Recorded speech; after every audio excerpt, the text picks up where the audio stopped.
We've got one of the biggest IPOs in history coming up next week.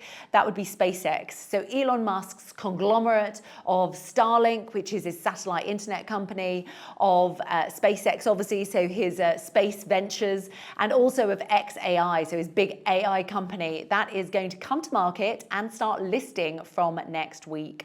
Now, very unusually, the price has been set at $135. That suggests that means that the IPO will raise $75 billion. That will be one of the biggest IPOs ever.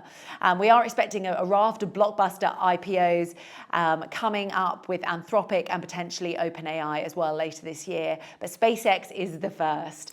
So a lot of optimism coming into this. Remember, 30% of the stock allocation is going to the retail market. That is also very unusual. Usually it's only 5 to 10%. But Elon Musk is such a huge character. He's got cult-like status with some parts of the retail trading community that we expect this IPO to be a big success.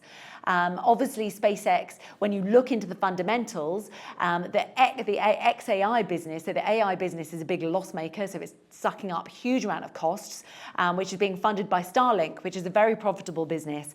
So we'll have to see how maybe longer term investors accept that, but we really think that the retail community will make this a big, massive event, actually.